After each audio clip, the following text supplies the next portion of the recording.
రామనామ వారణాని అనే ప్రత్యేక కార్యక్రమానికి అయోధ్య ప్రత్యేక కార్యక్రమానికి స్వాగతం.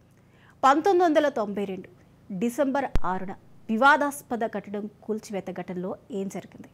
ఆ రోజు ఆ ఘటనలో పాల్గొన్న ఇద్దరు కరసేవకుల అభిప్రాయాలు కాలంతో పాటు ఎలా మారాయి? ఆ రోజు దాడిపై వాళ్ళు ఏమంటున్నారు?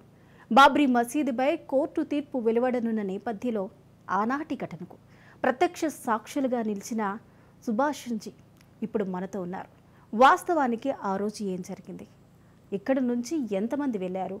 అయోధ్యకు వెళ్లే దారిలో ట్రైన్లు నిలిచిపోవడానికి కారణమేంటి? చుట్టుపక్కల వాళ్ళు వెళ్లకుండా ట్రైన్లు కాల్చారా? ఇది నిజమేనా? హిందువుల దేవుడైన శ్రీరాముడి జన్మస్థానంగా భావించే ఆ ప్రదేశంలో ఆలయాన్ని నిర్మించాలనేది వాళ్ళ ఆలోచన. కేవలం సిలియాన్స్కు పరిమితమవుతారని వాళ్ళు హామీ ఇచ్చారనే ప్రచారం కూడా జరిగింది. మరి అప్పుడు ఆనాటి కాలంలో ఏం జరిగింది? బాబ్రీ మసీదు కూల్చివేసిన అనంతరం అయోధ్య రామాలయానికి బీసం ఎలా పడింది? అప్పుడు కరసేవ చేసిన వారు ఇంకా ప్రస్తుతం ఆ సేవలను గురించి తలుచుకుంటున్నారు. ఎంతోమంది కోట్ల మంది హిందువుల మనోభావాలు, వారి ఆశలు, ఆకాంక్షలు సాకారమవుతున్న రోజు మరొక 2 రోజుల్లో రాబోతుంది.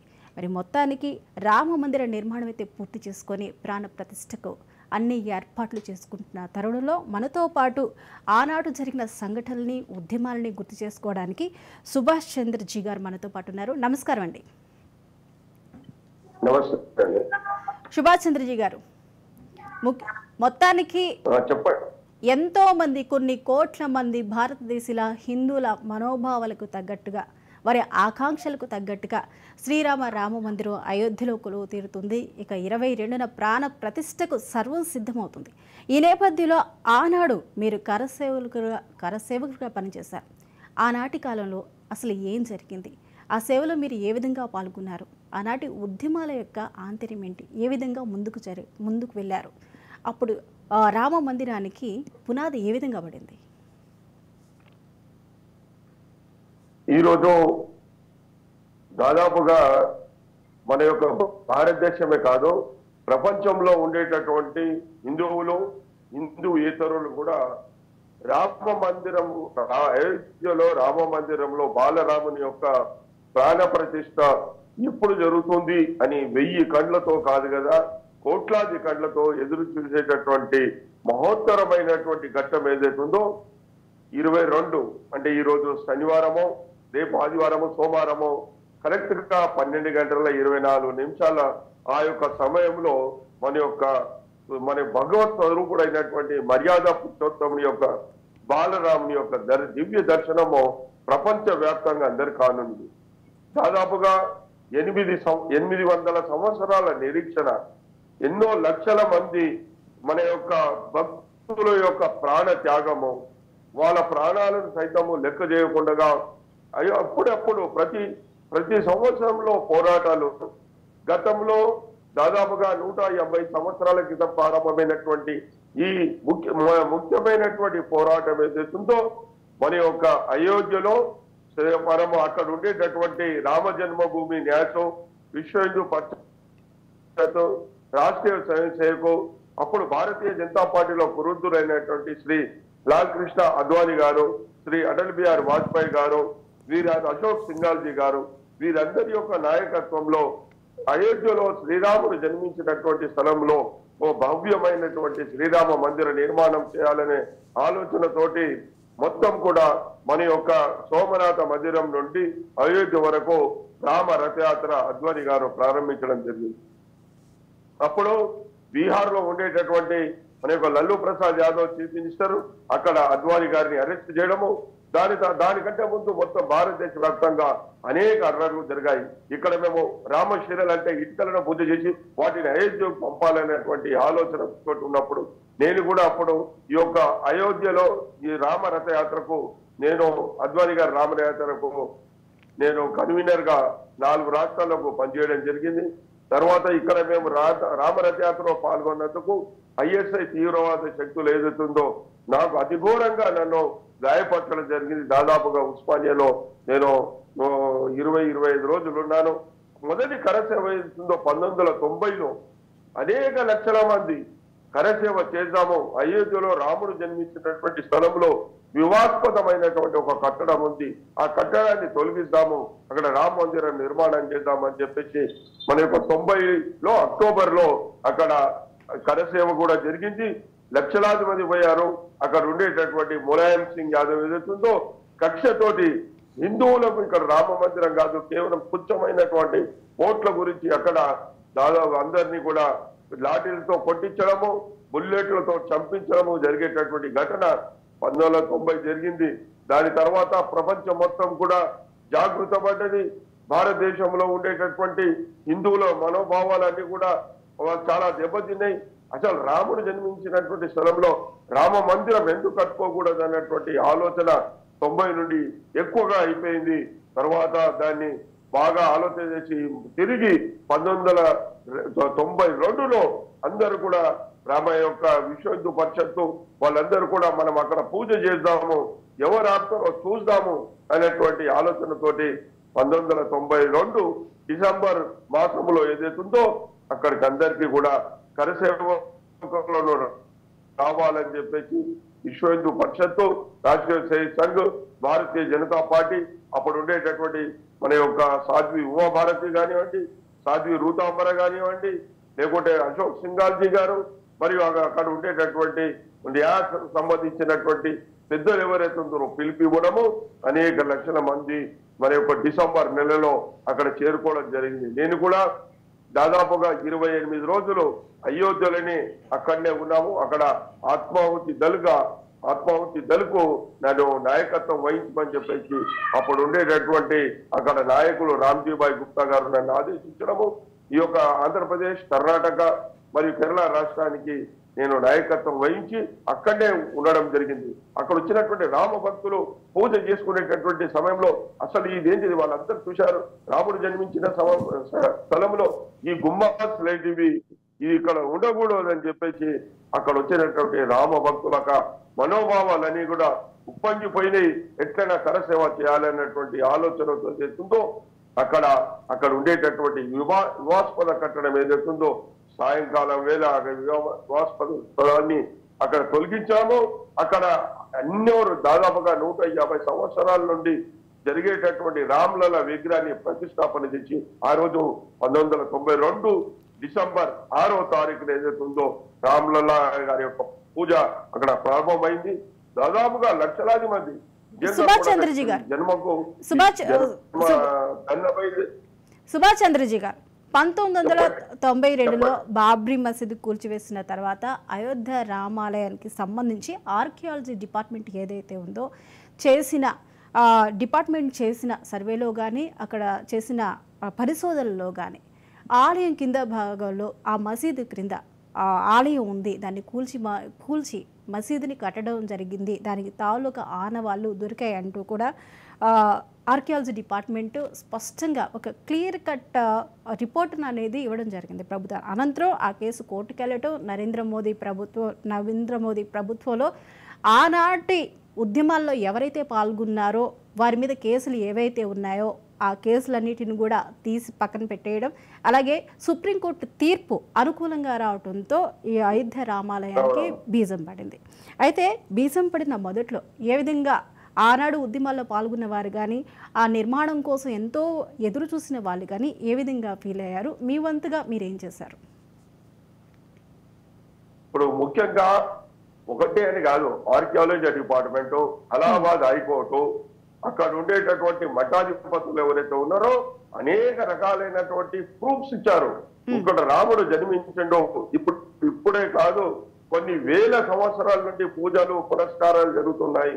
ఈ యొక్క రాముడు జన్మించినటువంటి స్థలములో ఇప్పుడు పూజలు ఏదైతుందో, అయోధ్య ఏదైతుందో అది జగమెరిగిన సత్యము. అయోధ్యలో రాముడు జన్మించిండు అనేటువంటి విషయము. అందు గురించే అయోధ్య పట్టణం ఏదైతుందో ఒక ఆధ్యాత్మికమైనటువంటి పట్టణం. అక్కడ ఉండేటటువంటి పురాణ కాగితాలు కానివ్వండి, పురాణ ఏదైతే అవశేషాలు కానివ్వండి, అవన్నీ కూడా ఎప్పటికప్పుడు కూడా అలహాబాద్ కోర్టులో ఇవ్వడము, గవర్నమెంట్ కి ఇవ్వడము, అప్పుడు ఉండేటటువంటి ములాయం సింగ్ ప్రభుత్వానికి, దాని తర్వాత వచ్చినటువంటి ప్రభుత్వానికి కూడా ఏదైతుందో ఇచ్చి ఇక్కడ అయోధ్యలో ఇవి ఉన్నాయి మీరు చూడండి అని చెప్పేసి ఎప్పుడైతే ఇవన్నీ విషయాల తర్వాత అప్పుడు అందు గురించే కదా రాజీవ్ గాంధీ ఉన్నప్పుడు దాన్ని ఆలోచన చేసి రామచబుత్ర మీద భజన చేసుకోవచ్చు అన్నటువంటి. ఎందుకంటే రామ భక్తులు రామ జన్మభూమి న్యాయస్థ పెద్దలందరూ కూడా కలిసికట్టుగా ప్రభుత్వానికి ప్రూఫ్ ఇవ్వడం వల్ల అక్కడ పూజలు ప్రారంభమని దీని నంబర్ 1. అదేవిధంగా అలహాబాద్ హైకోర్టులో కూడా ఏదైతే ప్రభుత్వం ఏర్పాటు చేసినటువంటి ఆర్కాలజీ డిపార్ట్మెంట్ కూడా అక్కడనే రాముడు జన్మించిందో ఇది జగమెరిగిన సత్యము, ఇది పురాణాలు చెప్తున్నాయి, పురాణాల్లో రాసి ఉంది అనేటువంటి విషయాన్ని కూడా కోర్టుకు సమర్పించడం జరిగింది. ఇవన్నీ విషయాలు కూడా 92 అక్టోబర్ తర్వాత ఏదైతుందో సుప్రీంకోర్టులో మిగతా వాళ్ళు వెళ్ళడం వల్ల సుప్రీంకోర్టు కూడా అవన్నీ కూడా పరిశీలన చేసింది. నిజంగా ఇవన్నీ కూడా చూసిన తర్వాత రాముడు అక్కడ జన్మించింది అన్నటువంటిది ఎన్ని పవిత్ర గ్రంథాలలో ఉంది. మరియు అదేవిధంగా ఆర్కాలజీ డిపార్ట్మెంట్ చూసినటువంటి దాంట్లో ఉంది. కొన్ని వేల సంవత్సరాల నుండి పూజలు పునస్కారాలు జరుగుతున్నాయి ఎప్పుడు కూడా. ఎందుకంటే రాముడు ఎప్పుడో లక్షల సంవత్సరాల కింద పుట్టినటువంటిది. బాబర్ ఏదైతుందో జస్ట్ కేవలము 500 సంవత్సరము మన యొక్క భారతదేశం పైన ఆక్రమణకు వచ్చి మన దేశస్తుడు కాదు, అతను ఆఫ్ఘనిస్తాన్ కి చెందినటువంటి వాడు. అతనికి అక్కడ అతని యొక్క గోరి అక్కడ ఉంది, సంబంధం లేదు. కానీ ఇక్కడ ఉండేటటువంటి కొంతమంది ఈ యొక్క ముస్లిం సంతుష్టీకరణ విధానాన్ని అవలంబిస్తున్నటువంటి ఈ రాజకీయ నాయకులు వీళ్ళందరూ కూడా కేవలము ఈ యొక్క ముస్లిం ఓట్ల గురించే ఈ వివాదాస్పదాన్ని సృష్టించడము ఇది సరి అయినటువంటి కాదు. దీన్నన్నింటి కూడా ఆలోచన చేసి సుప్రీంకోర్టు ఏదైతే ఉందో ఒక చారిత్రాత్మకమైనటువంటి తీర్పు ఇచ్చింది. రాముని పుట్టినటువంటి స్థలంలో మీరు భవ్యమైనటువంటి నిర్మాణం చేసుకోవచ్చు. అవసరమైతే రామ జన్మభూమి న్యాయం ఏదైతుందో లేకపోతే అక్కడ ఉన్నటువంటి ప్రభుత్వము వాళ్ళు మసీదు కట్టుకోవడానికి దాని కొద్ది దూరంలో మీరు కొంత భూమి ఇవ్వండి అని చెప్పేసి 5 ఎకరాల భూమి ఇవ్వండి చెప్పారు. నిజంగా కూడా ఈ ఘట్టం ఏదైతే ఉందో ఇది కొన్ని లక్షలాది కాగా కోట్లాది మంది కరసేవకులు తన ప్రాణాలను సైతం ఎంతో మంది 20 రోజులు 40 రోజులు 50 రోజులు ముజఫర్ జైల్లో ఉన్నారు. అయోధ్య మొత్తం కూడా అట్టుడికింది. మొత్తం భారతదేశం మొత్తం కూడా ఎదురు చూసింది ఎప్పుడెప్పుడు రామ జన్మభూమిలో రాముని యొక్క భవ్యమైనటువంటి మందిరం కడతామని. అప్పుడు అందరు కూడా ప్రజలకు అందరికీ విశ్వ హిందూ పరిషత్తు, రామ జన్మభూమి న్యాసం, RSS ఇవన్నీ కూడా కలిసి ఏదైతుందో మొత్తం ప్రజలకు విజ్ఞప్తి చేసింది. అక్కడ రామ మందిరం కడతాము, మీరు తోచినటువంటి డబ్బు మీరు తీర్చినటువంటి విరాళాలు ఇవ్వమని. కావాల్సిన చాలా మంది ఒకరు కట్టేటటువంటి అవకాశం ఉంటే కానీ అక్కడ రామ జన్మభూమి న్యాయం ఒకటే ఆలోచన చేసింది. ప్రతి పేదవాని యొక్క పైస కూడా రామ జన్మభూమి మందిరంలో వారి యొక్క భాగస్వామ్యం కావాలనేటువంటి ఉద్దేశంతో ₹1 కూడా తీసుకుంది. 11 తీసుకుంది, ₹1 తీసుకుంది, 10 కోట్లు ఇచ్చినటువంటి వాళ్ళు ఉన్నారు. అంటే ప్రతి ఒక్కరు హిందువులు అనేటువంటి రాముని హిందువులే కాకుండా రాముని నమ్మేటటువంటి వారు ప్రతి ఒక్కరు కూడా దాంట్లో భాగస్వామ్యం అయ్యారు. కాబట్టి ఈ రోజు అంత భవ్యమైనటువంటి మందిర నిర్మాణము అన్ని దారులన్నీ అయోధ్యకే పోతున్నాయి. ఇప్పుడు ప్రపంచవ్యాప్తంగా ఆస్ట్రేలియాలో నేను ఇప్పుడే పేపర్లో చదివిన 1500 ఎకరాల్లో భవ్యమైనటువంటి రామ మందిరం కడుతున్నారు. అయోధ్య నుంచి అంటే థాయిలాండ్ లో ఉండేటువంటి మన దగ్గర అయోధ్య ఇదే పేరు మీద అయోధ్య అని ఉంది. థాయిలాండ్ నుండి అక్కడ మట్టి మరియు పవిత్రమైనటువంటి జలాలు అయోధ్యలో రావడం జరిగింది. దాదాపు కొన్ని 100,000 కిలోల గంటలు అక్కడికి వస్తున్నాయి.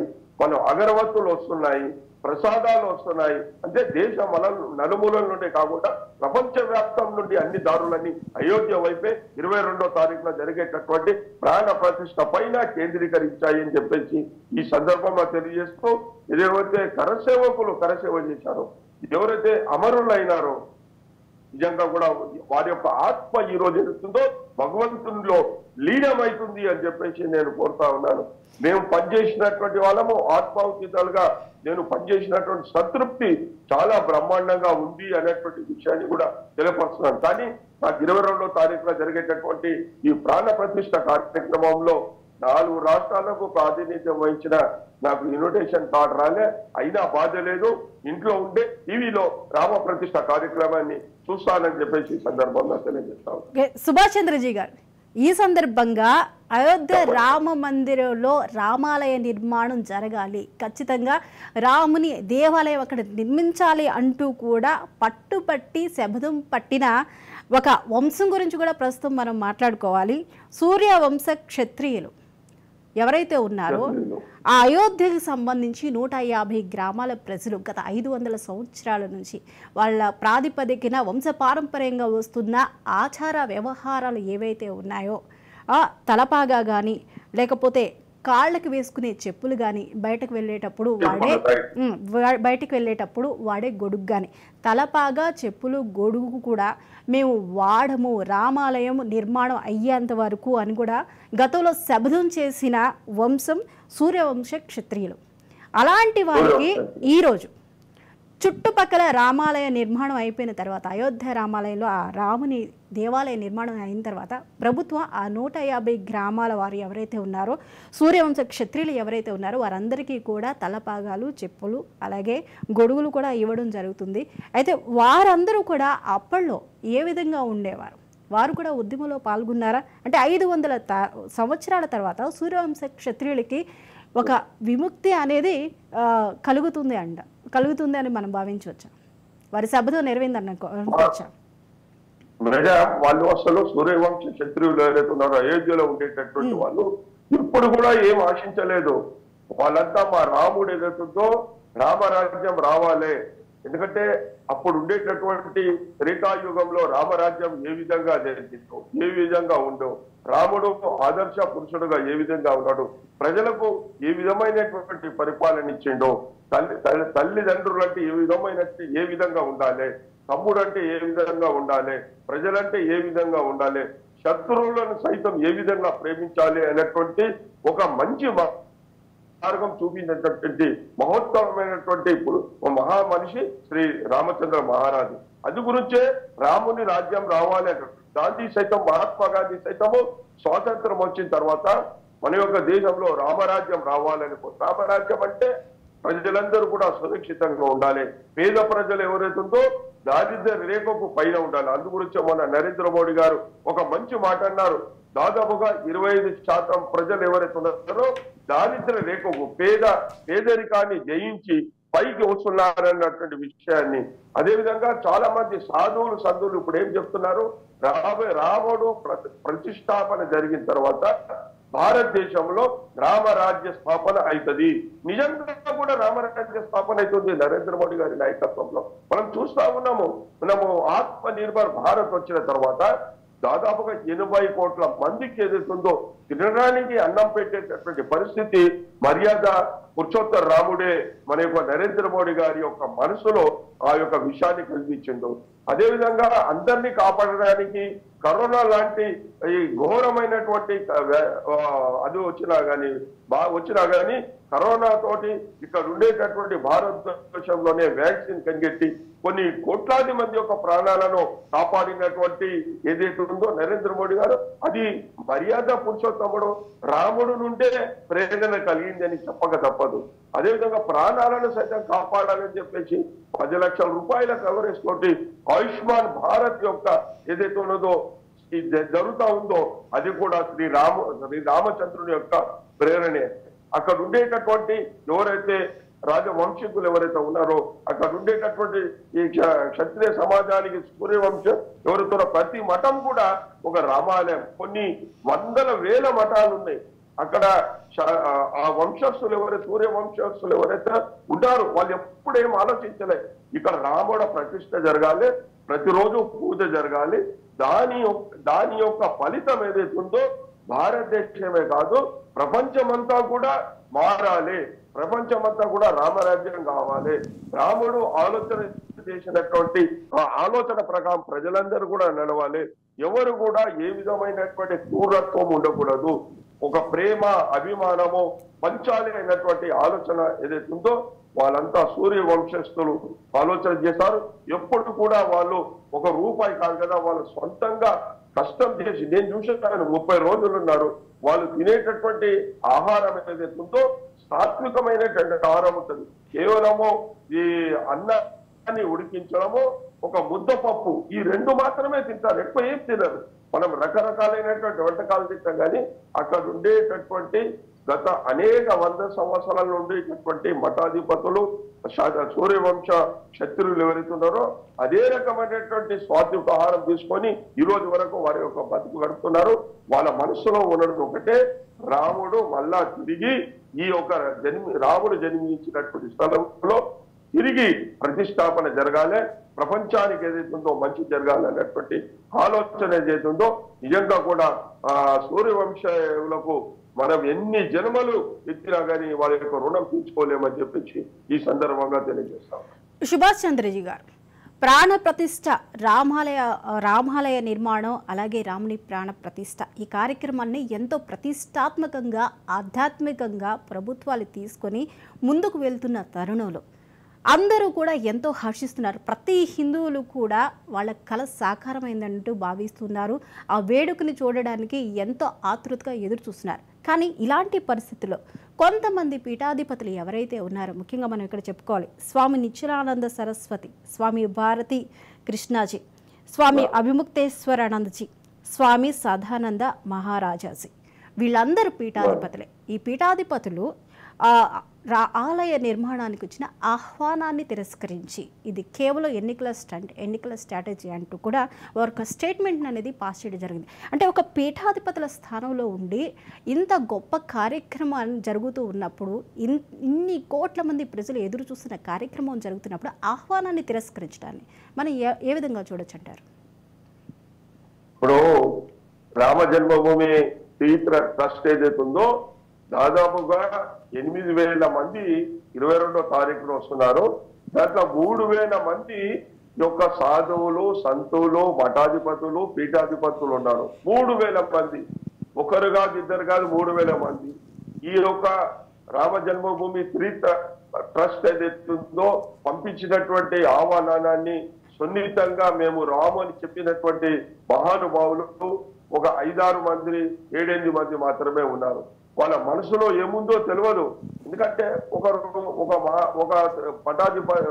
పీఠాధిపతి గారు ఏమంటున్నారంటే, ప్రధానమంత్రి చెయ్యాలన్నా, ప్రధానమంత్రి ఎందుకు చేయాలంటే కాదు, ప్రధానమంత్రి ఏదైతే ఉన్నదో అక్కడ ఉండేటటువంటి తీర్థ ట్రస్ట్ ఏదైతే ఉందో ఆల్రెడీ పూజలు పునస్కారాలు జరుగుతున్నాయి. అక్కడ ఉండేటటువంటి ముఖ్యమైనటువంటి 2 దంపతులు వాళ్ళు దాదాపుగా 11 రోజులు పూజలు వాళ్ళు మాత్రమే చేస్తున్నారు. మనం చూసాం నిన్న రాముని యొక్క బాలరాముని యొక్క దివ్యమైనటువంటి విగ్రహం అక్కడికి వచ్చేసింది. మనకందరికీ కూడా దర్శన భాగ్యం కలిగింది. అక్కడ ఉండే సాధువులు, సంతువులు కొన్ని వేలాది మంది అక్కడ పనిచేస్తున్నారు, పూజలు చేస్తున్నారు. పూజా క్రతువు స్టార్ట్ అయిపోయింది, కలుష పూజ స్టార్ట్ అయిపోయింది. అదే విధంగా అక్కడ ఉండేటటువంటి వాస్తు పూజ స్టార్ట్ అయిపోయింది. రకరకాల యజ్ఞ కుండాలు, దాదాపుగా 1100 యజ్ఞ కుండాలు ప్రారంభించి ప్రతి యజ్ఞ కుండం మీద అక్కడ ఉండేటటువంటి దంపతులను కూర్చుండబెట్టేసి అక్కడ పూజ చేసేటటువంటి పని ప్రారంభమైంది. భారతదేశంలో ఉండేటటువంటి ఎక్కడెక్కడికి హిమాలయ పర్వతాలకి కానివ్వండి, మిగతా దక్షిణ భారతదేశము, ఉత్తర భారతదేశం నుండి వచ్చినటువంటి పీఠాధిపతులందరూ కూడా పూజలు పునస్కారాలు చేస్తున్నారు. కానీ ఈ 8 మంది ఈ పీఠాధిపతులు ఎవరుతున్నారో కేవలము మిగతా వాళ్ళ మీద ఆధారపడి ఎప్పటికప్పుడు వీళ్ళు తమ యొక్క స్వరాన్ని మార్చేటటువంటి పీఠాధిపతులు. కాబట్టి వాళ్ళు ఏదైతే మేము ఎప్పుడైనా వస్తాం అనడం ఏదైతుందో వారు కరెక్ట్ కాదేమో నేను అనిపిస్తుంది. ఎందుకంటే మొత్తం ప్రపంచం మొత్తం ఎదురు చూస్తున్నప్పుడు 7-8 మంది పీఠాధిపతులే దీన్ని సున్నితంగా తిరస్కరించడము సరైనటువంటిది కాదు అనేటువంటిది ఇప్పటికైనా వాళ్ళ పాదాలకు నమస్కారం చేస్తూ నేను ఆ పీఠాధిపతులతో మనవి చేస్తాను. తప్పకుండా 22వ తారీఖున జరిగేటటువంటి ప్రాణ ప్రతిష్టకు మీరు రావాలి. ఎందుకంటే కాంగ్రెస్ నాయకులు కూడా తిరస్కరించారు, కమ్యూనిస్టు నాయకులు తిరస్కరించారు, మిగతా లాలూ ప్రసాద్ యాదవ్ మిగతా వాళ్ళు కూడా తిరస్కరించారు. కానీ తిరిగి ప్రజల యొక్క మనోభావాలు చూసిన తర్వాత ఆలోచన చేశారు ఎవరైనా పోవాలంటే పోవచ్చు అని. కానీ అసలు భారతదేశం అంటేనే ఆధ్యాత్మికమైనటువంటి దేశం, గురుస్థానాన్ని ఆక్రమించింది.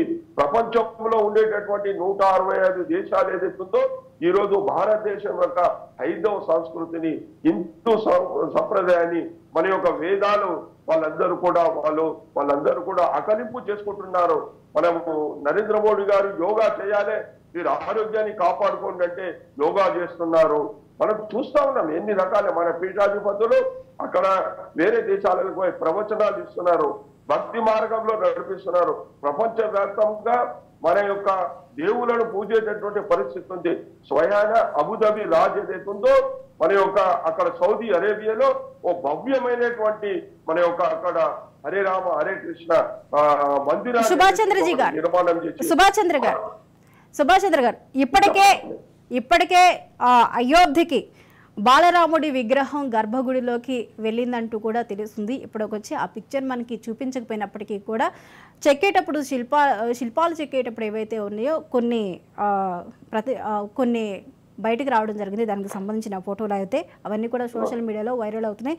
అలాగే పాదుకలు, స్వామివారి పాదుకలు ఏవైతే ఉన్నాయో అవన్నీ కూడా దేశవ్యాప్తంగా తిరుగుతున్నాయి. అలాగే రామ జన్మభూమి తీర్థ ట్రస్ట్ నుంచి ప్రతి ఒక్కరి ఇంటికి కూడా విజయ అక్షింతలు అంటూ కూడా పంపించడం జరిగింది. అయితే ఇంకా ప్రాణ ప్రతిష్టకు ఎక్కువ సమయం లేదు. ఇక 22వ తారీఖు ప్రాణ ప్రతిష్టకు సన్నాహాలు ముహూర్తాలు ఖరారైన నేపథ్యంలో ఆనాడు ఉద్యమాల్లో పాల్గొన్న వారికి, ఈనాడు పూజల్లో పాల్గొనబోయే వారికి మీరు చెప్పేది ఏంటి అంటారు? ఇప్పుడు ఏదైతే ప్రాణ ప్రతిష్టకు బాలరాముని యొక్క విగ్రహానికి సంబంధించినటువంటిది చాలా రోజులు గత 4-5 సంవత్సరాల నుండి ఏ రాయి ద్వారా చెప్తే బాగుంటుంది అని చెప్పేసి ఆలోచన చేసి ఒక ప్రత్యేకమైనటువంటి నేపాల్ నుండి ఆ యొక్క సాలాం రాయి అనేది తీసుకొచ్చి మన యొక్క దక్షిణ భారతదేశంలో ఉండేటటువంటి ఒక మహోన్నతమైనటువంటి ఒక శిల్పికి వాళ్ళు అప్పగించడం జరిగింది. దాదాపుగా ఒక సంవత్సరం నుండి ఆ శిల్పి కష్టపడి చెప్పాడు. అతను స్వయంగా ఇంటర్వ్యూ కూడా ఇవ్వడం జరిగింది. ఎందుకంటే ఆ రాయి ఏదైతుందో చాలా గట్టి రాయి అది. దాన్ని చెక్కేటప్పుడు తన కండ్లలో పడిన తర్వాత కష్టమైంది. వాళ్ళ భార్య ఇంటర్వ్యూ ఇచ్చింది. అయినా కానీ అతను నిష్ఠతోటి ఈ రోజు చెక్కడం వల్ల ఏదైతుందో నిజంగా కూడా రాముడే మన ముందు, బాలరాముడే మన ముందు నిలబడ్డా అనేటువంటి విషయాన్ని మనకి ఈ రోజు కనిపిస్తా ఉంది. అదేవిధంగా అయోధ్యలో ఏదైతుందో మన దేశంలో ఉండేటటువంటి వాళ్ళందరూ కూడా సుఖశాంతులతో ఉండాలి, పేదరికాన్ని జయించాలి, అందరికీ మంచి మార్గంలో నడవాలని చెప్పేసి అక్కడ పూజలు చేసినటువంటి అక్షంతలు ఏదైతుందో మొత్తం కూడా విశ్వ పరిషత్తు ద్వారా ఆ యొక్క అక్షంతలు ఏదైతుందో గ్రామానికి ఇంటింటికి పంపించడం జరిగింది. కొంతమంది చెప్పారు, ఇక్కడ ఉండేటటువంటి ఒక మంత్రివర్యులు చెప్పారు, నిజంగా ఆయనకి ఏమన్నాలో నాకు అర్థమైతలేదు కానీ ఇది రేషన్ బియ్యం అన్నారు. భగవంతుని యొక్క అక్షంతలు తీసుకొని రేషన్ బియ్యం అనేటువంటి మూర్ఖత్వ పాటలు ఏవైతున్నాయో అది కాదు. ప్రజలందరూ కూడా అక్షంతలు వస్తే హారతి ఇచ్చారు, దాన్ని కళ్ళకు అతుక్కున్నారు, పూజా గదిలో పెట్టారు, పూజలు చేస్తున్నారు. రేపు మంచి కార్యక్రమానికి ఆశీర్వాద రూపంలో వారు తీసుకుంటారు అన్నటువంటి విషయం ఏదైతుందో ఇది మనం చూస్తా ఉన్నాము. ఎందుకంటే అది అయోధ్య అంటేనే పవిత్రమైనటువంటి స్థలము. అక్కడ మట్టి కూడా ఏదైతుందో పవిత్రమైనటువంటి మట్టి. ఎందుకంటే మనకు తెలుసు, మనము ముందుగా జన్మభూమిని మనము ఆ భరతమాతకు ఏదైతుందో మట్టిని పూజిస్తాం. మనం ఈ సంస్కృతి మన భారతదేశంలో ఉంది, ఇంకెక్కడ లేదు. ఓకే సుభాష్ చంద్రజీ గారు, థ్యాంక్ యూ అండి, థ్యాంక్ యూ సో మచ్. చాలా చక్కటి విషయాలు, ఆనాడు ఏం జరిగింది, ఇప్పుడు ఏం జరగబోతుంది, దీని యొక్క విశిష్టత ఏంటనేది చాలా చక్కగా వివరించారు మా ప్రేక్షకులకి. థ్యాంక్ యూ అండి, థ్యాంక్ యూ సో మచ్. రైట్గా చూస్తున్నాం కదా, ఇది ఈనాటి అయోధ్య రామ మందిరం ప్రత్యేక కార్యక్రమం. Keep watching Raj news.